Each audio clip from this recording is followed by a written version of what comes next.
Yeah, we all have to make tough choices in life, and hopefully we've got some great people that can help guide us. The Bible talks a lot about this, so let's get our Bible breakdown with Gavin.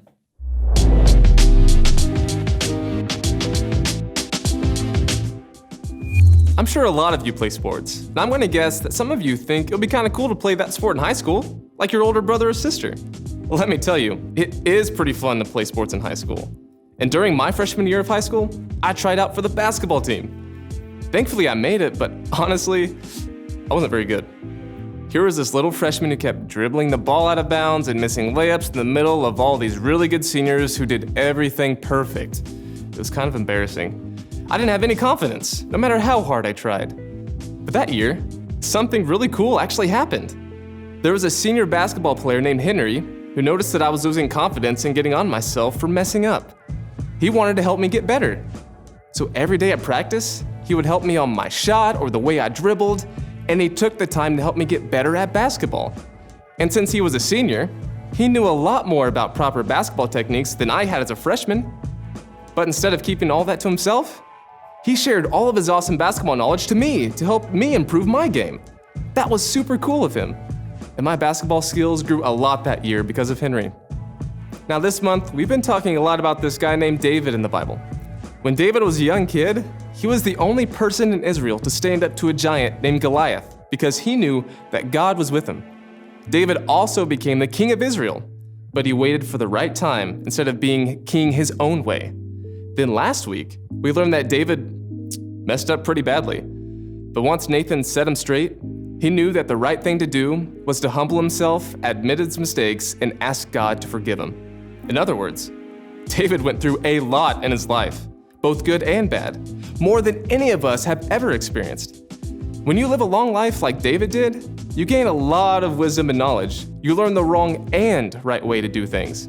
Basically, you learn a ton. And instead of keeping all this knowledge and wisdom to himself, he wanted to share it all with his son Solomon. Now at this point, David is getting pretty old and he knows he's going to kick the bucket pretty soon. And he wants Solomon to be the next king after him.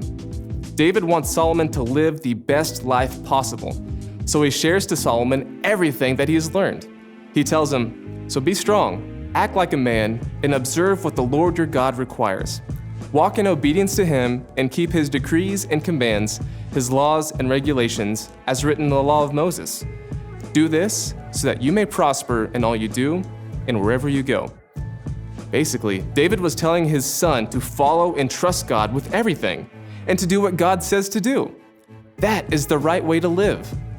David learned that following and trusting God and doing what he says leads to living such a better life. He wanted to let Solomon in on all those amazing things. And if David would have kept that to himself, who knows the kind of life Solomon would have lived? David knew the right thing to do was to share everything that he had learned so that Solomon could live the best possible life. Guys, we can do that too. Sure, we aren't as old as David was here, but we still have been through things that have helped us learn how to do the right thing and to live the right way. Maybe you can help your little brother learn how to play soccer, or help your friend out with some schoolwork that you're really good at.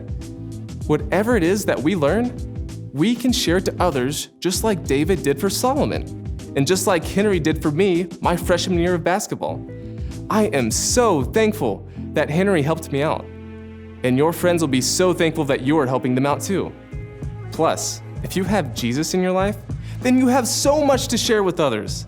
Following Jesus is the absolute best way to live. And if you follow Jesus, you know how awesome it is to follow him. So start thinking of people in your life that you can share all your knowledge and wisdom to, so that you can help them live a better life. We all want to do what's right. And sometimes the right thing to do is to share what you learn to others and be helpful. So, if you know what the right thing to do is, do it.